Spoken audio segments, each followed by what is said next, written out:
The Girl Who Ate Death by Nanasawa Matari. Chapter 1. Bread is Delicious. It was a common tale in the beginning. A poor village swallowed up by the ravages of war, its fortune, food, and lives snatched away. Invaders mercilessly trampled the villagers' location, which had a series of crop failures and was struggling with starvation. Unable to even resist, their miserable lives were reaped by swords, or possibly spears. All throughout the village rose shrieks and screams, and then they were extinguished. Sating their greed, and to make sport, they set fire to the buildings after looting them, and they left not a single vestige behind. A father and child, seeing an opening, had decided to escape, but well-aimed arrows flew towards their backs, and they collapsed face down. From this cauldron of hell, not even a single person could escape.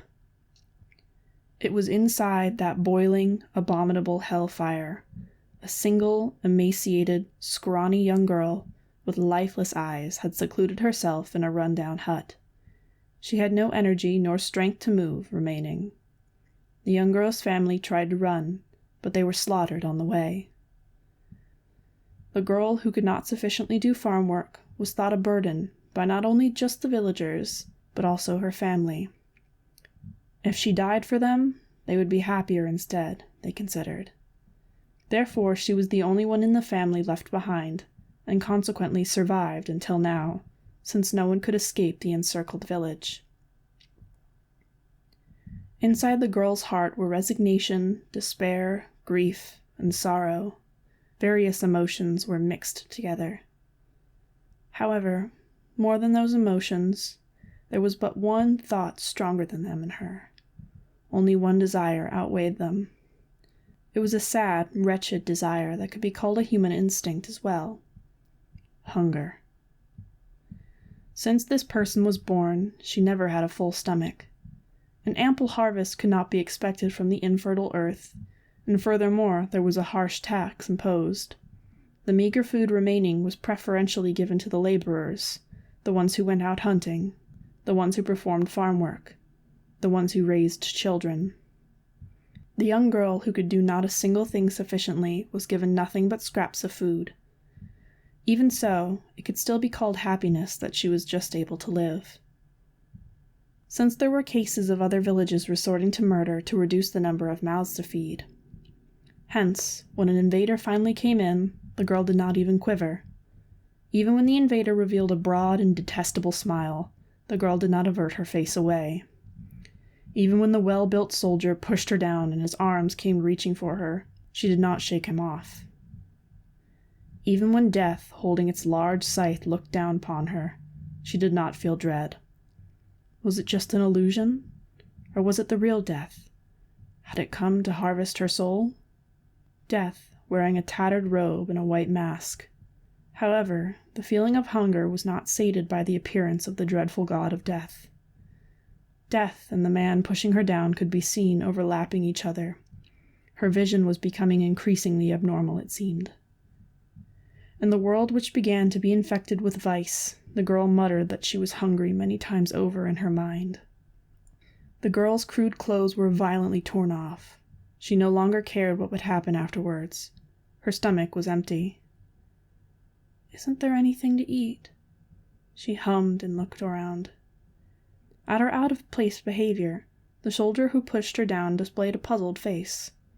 When his gaze met the girl's, the man involuntarily drew back. The skilled soldier who had killed many people was stupefied. You...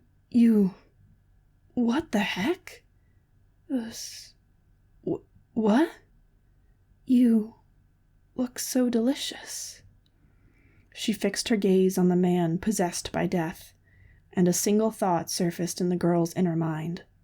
She distorted her lips into a delighted smile, baring her teeth. What she thought was, "This person's tender throat looks so very delicious." Two countries, the Yuzei Kingdom and the Qianweijia Empire, were struggling for supremacy of the Mundo Novo continent. It was apparent that the situation was critical. The impetus was last year's large crop failure. The Yuzhe Empire, which held most of the land that experienced poor harvests, resorted to relying on imports of food supplies from other countries.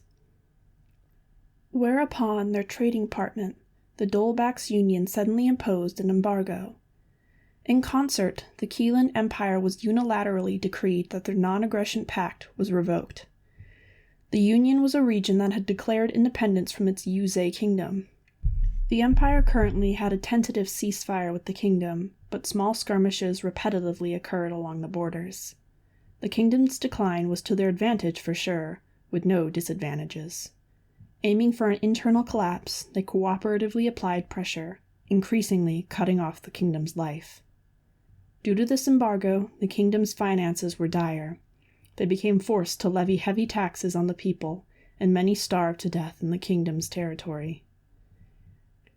The empire further reached out their hands, and were successful in converting Princess Altura, an orphan child of the current kingdom's prince. She was backed with funds and an army, and the Royal Capital Liberation Army was established. As the brains behind the operation, they sent in young male soldiers of the empire and appointed the empire's second prince as second in command. It goes without saying that he would marry the princess in the future, contriving to take over the kingdom. Even the Liberation Army desperately wanted a backer, and there was no reason to refuse their aid. They knew the dangers of being a puppet beforehand. For the utterly tyrannized people torn apart by the succession struggle, the current kingdom was a more irreconcilable enemy than the empire. The plan was for the Liberation Army to consist of 30,000 soldiers, but there were not actually that many. The kingdom could have crushed them whenever at first, but they were overlooked as the kingdom poured their strength into small skirmishes with the empire. However, the Liberation Army occupied the stronghold, Salvador Fortress, continued to steadily increase their region of control, and invited those suffering from the kingdom's tyranny. Their numbers increased day by day, and they eventually could not be overlooked. If allowed to multiply as they were currently, they would become an extremely threatening existence, the top brass of the kingdom judged. The kingdom finally moved their heavy assets and decided to mobilize, further squeezing out the assets from the already hard-pressed citizens. Antigua Branch Castle, the forefront of the Yuzu kingdom, situated on the south part of the central border zone, it was an important base which effectively glared over the border with the empire. Further south of there was Salvador Fortress, the Liberation Army's stronghold. Large amounts of money were pumped into strengthening Antigua's walls. These were tenacious walls which had repulsed the empire's attacks on countless occasions so far. Half of the newly enlisted soldiers, appropriately called small fry, were dispatched here. Then, would they die in small skirmishes? Would they be executed for desertion? Or would they survive and earn a paltry sum of money? Which of these fates awaited them? Naturally, of course, there were curious people who desired to be enlisted, but a great majority of the soldiers were youths who were forcibly conscripted. Mixed among these new soldiers with bad expressions was a girl who was happily stuffing her cheeks with bread and dried meat. She would be classified as one of those curious people. You, as always, you're enjoying yourself eating. It isn't that delicious, that thing. It is because I can eat a lot of it, since everyone does not feel like eating much. When your stomach is bulging, good and bad is another issue. Geez, what a weirdo. The platoon leader in charge of the new recruits muttered in astonishment. But the girl finished her drink in one chug without showing any signs of caring. Shara's tastes are quite heedless, aren't they? It is a common sight.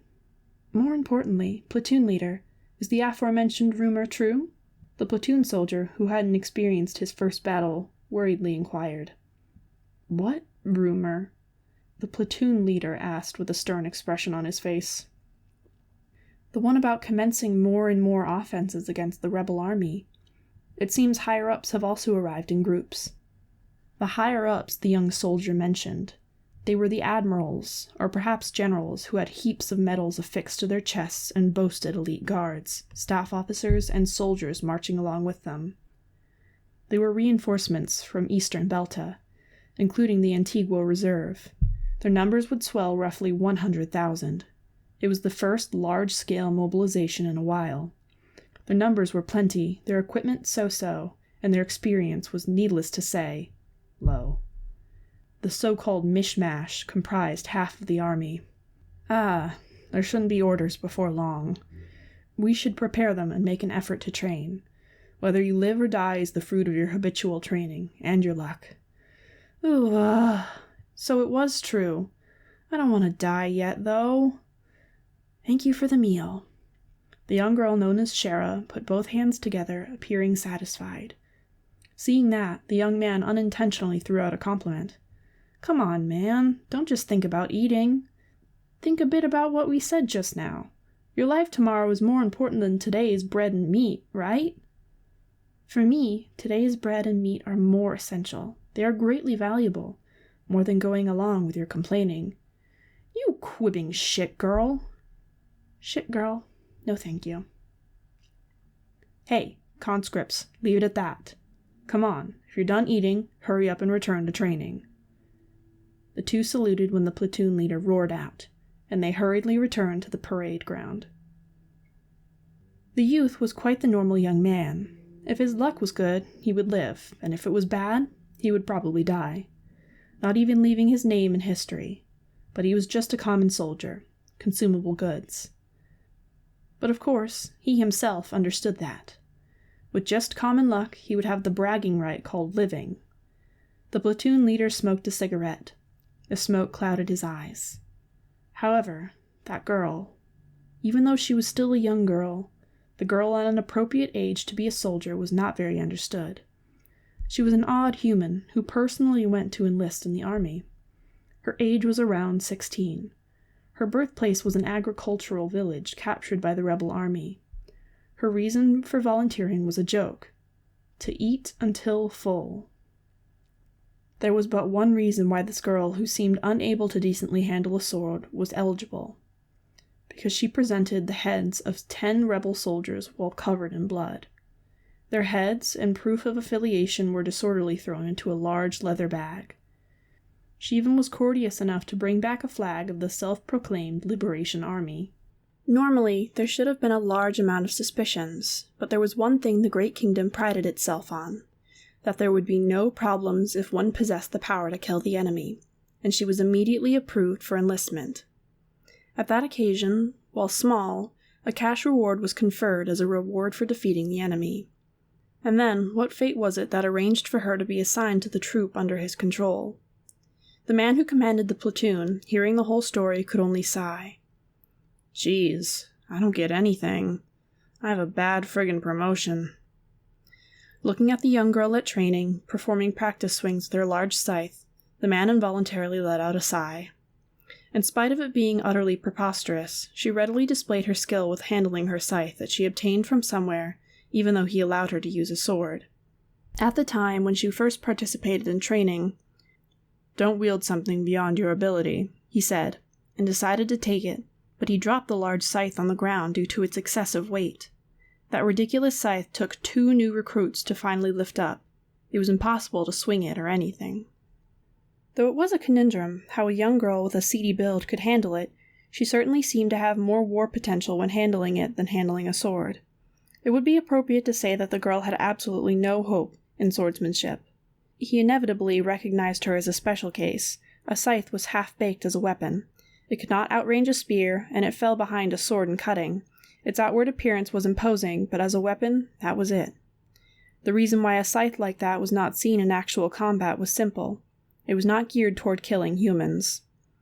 However, when he saw the young girl swinging the scythe with a happy expression and the blade biting the dummies made of straw, he was reminded of something, though it was unpleasant. It was an existence everyone feared and should avoid. Clad in black clothes, an aberration which hunted the souls of people, a sinister symbol which appeared at the verge of death. Death. Hey, Shira, are you really going to fight with that scythe? It's a pain in the butt and unwieldy, nothing good about it, even if you have some outrageous strength. The youth from before raised his voice worriedly. He had a bad mouth, but as it was, he was a good person. A normal sword just doesn't match me, so I cannot help it. This one has grown accustomed to me. I wonder why. Shiro raised the scythe up with one hand, and the curved blade sent the dummy head flying. Shiro's black hair with a twinge of brown swayed left and right with that force. Not long, but neither short, her hair extended to her shoulders. With a feeling of gloominess, she made a brushing gesture with her left hand. The youth nearby, seeing that, shook his head side to side while making a shocked expression. Good grief, where did you get your hands on such a thing? Don't tell me. Is it custom made? I found it. That's a lie. Like such a dangerous thing would be carelessly dropped. Do you want to know no matter what? If you're telling, I'll listen for now, since we're talking about it. Truth is... Shira's voice quickly dropped to a lower volume as she smiled bewitchingly. It was different from her usual curtness. The young soldier reflexively swallowed his saliva, seeing that expression. Truth is... I am a death god. The words were whispered near his ear.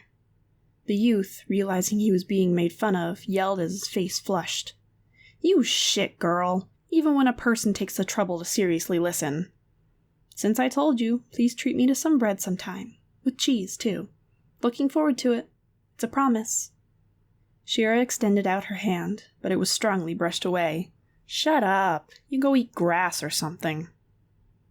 The youth perked up his shoulders and headed towards the location of another straw dummy. Once she was done looking at him, Shira resumed practice again. If it's grass, I've eaten that many times. It wasn't delicious. It's bitter and doesn't fill your stomach at all. Humans aren't cows or horses. The most delicious thing I've ever had was... death from that time. From above, the scythe brandished vertically above her head split the straw dummy in clean halves. Yuzei Kingdom Army, 3rd Army Corps Headquarters. As the night wore on, at the same time, a surprise attack was decided to be made according to the Army Corps Commander General Yalder's suggestion. Marching during the night had high risk. There would also be an outbreak of deserters. Though the ones launching the surprise attack were the 3rd Army Corps, they were elite and had high honors. It was a division of 10,000 people under the command of Major General Jira. Their strategy was to group up with the reservists assigned to Antigua Branch Castle and launch a scathing attack on the food storehouses located around the enemy stronghold.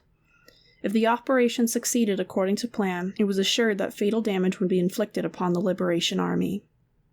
Of course, the enemy's vigilance would be strict, but, if it's our elite troops, we would surely destroy them, were Yalder's words.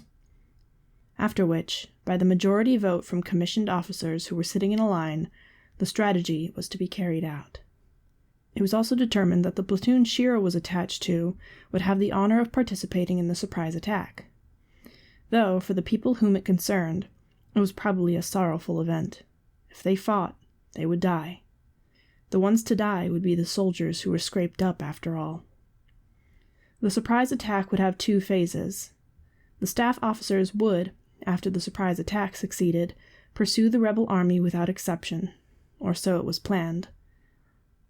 On the road of pursuit, half of the 3rd Army Corps, which were holed up in the fort, would lay in ambush, stationed in the woodlands.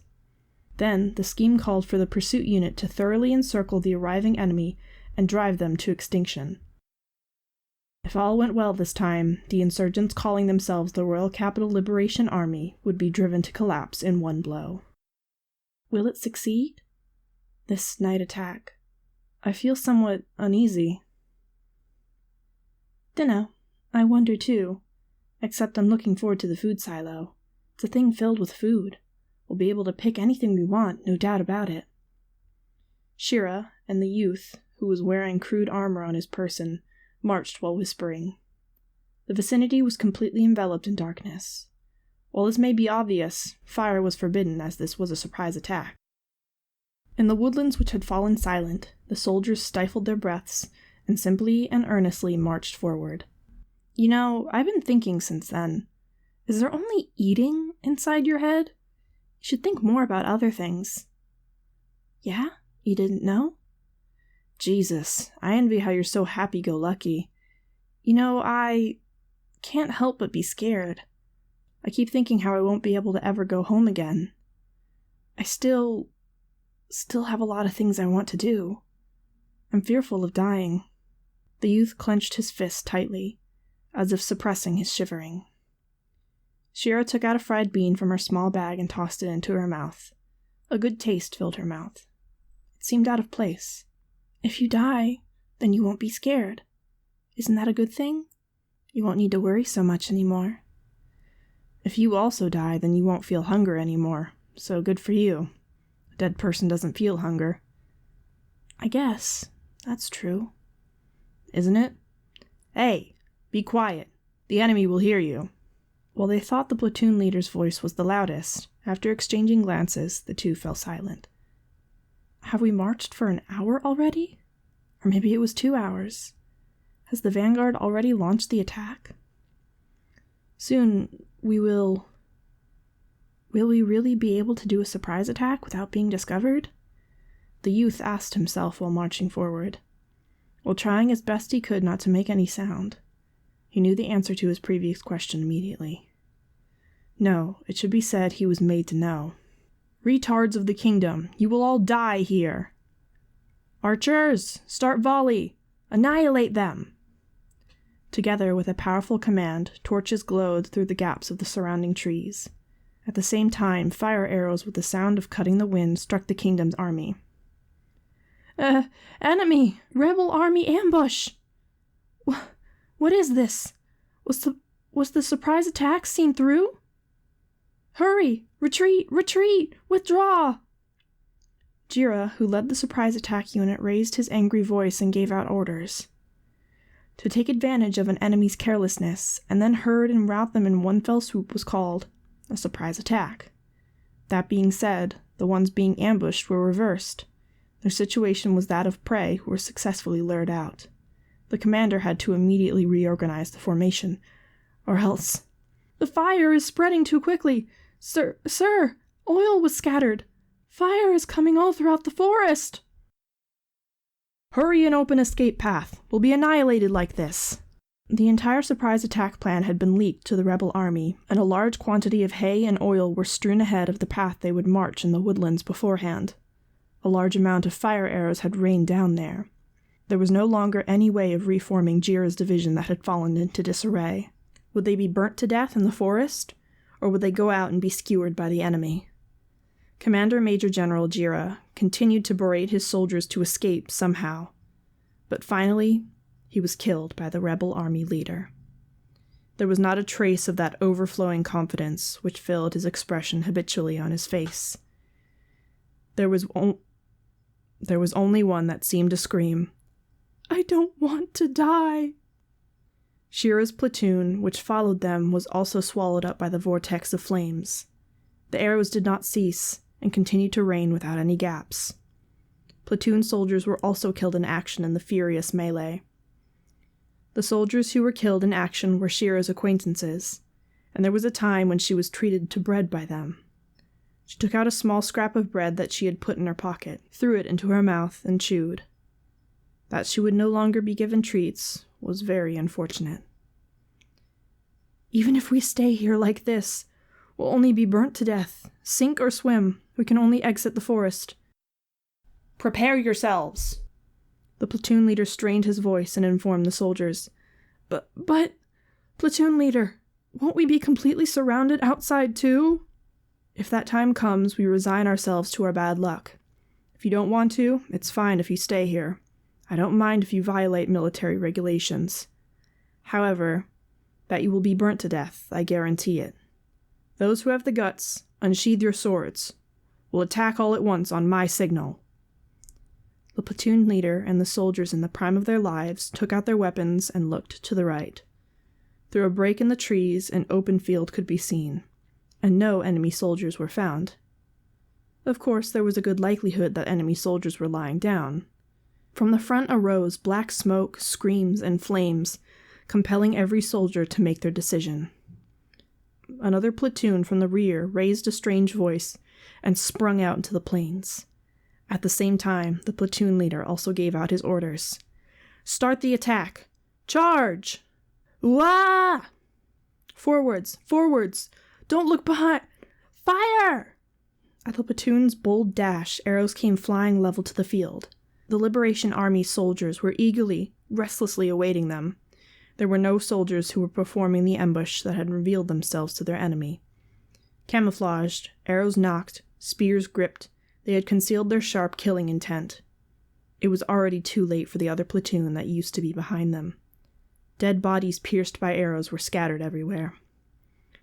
An arrow pierced the brow of the platoon leader who went first.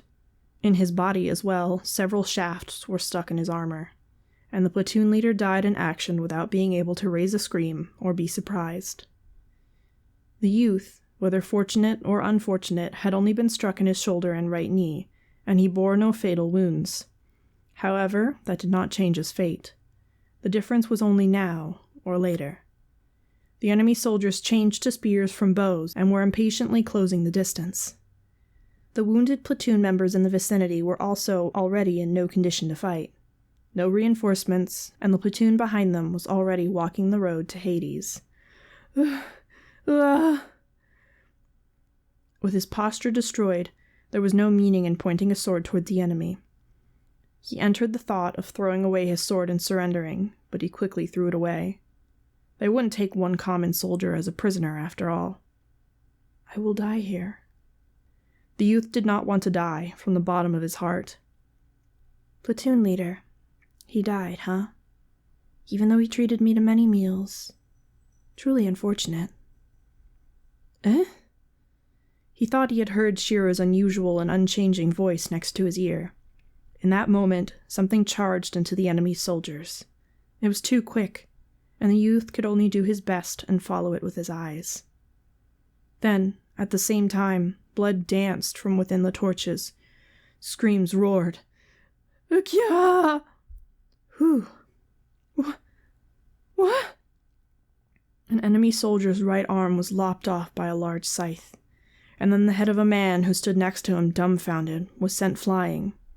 The blade of the scythe was keen, and the heads of the Liberation Army soldiers were decapitated and soared.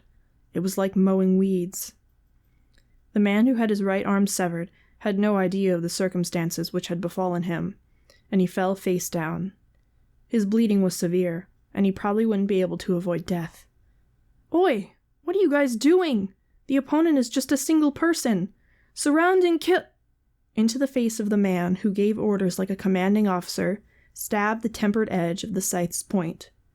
Those at the sides fell silent as the person's face was torn into irregular shapes. It seems he had unknowingly gotten in range of the scythe. The soldier's screams resonated.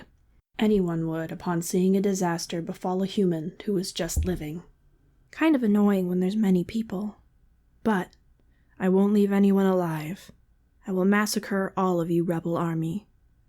While whispering a monologue, it aloofly intersected a spear that was thrusted. At that opening, the edge of the scythe pierced deeply from overhead the opponent, and like that, the vicinity became a sea of blood, and the meaningless corpse was thrown away. The Liberation Army's troops that had fallen into a state of panic fired arrows while trembling. Shira spun her scythe and brushed them off like it was nothing. It was as though a conqueror or hero had come from the legends, the youth thought. One, and then another enemy soldier began to retreat. Having lost their drive, the troops crumbled like being hit by an avalanche. The instant Shira made a slight smile and stepped forward with her right foot. Help! This guy's a death god! Monster! We can't win! I don't want to die in a place like this! The several people who lived raised screams and started running away. Shira decided one man as her target from amongst them, and heaved the scythe in her hand with vigorous force. The scythe stuck into a large tree ahead of her and cut the body of the soldier in its path in two, which started spasming and twitching as its entrails leaked out. It was instant death. While the youth and the surviving platoon soldiers were dumbfounded, Shira, in a trot, went to pick up her large scythe. She postured the scythe on her shoulder, and her figure was one of utter, sincere happiness against a backdrop of fire. Her face was smeared with blood. Her armor as well. Pieces of meat and viscera stuck to her scythe. It was a terrible spectacle that one couldn't look straight at.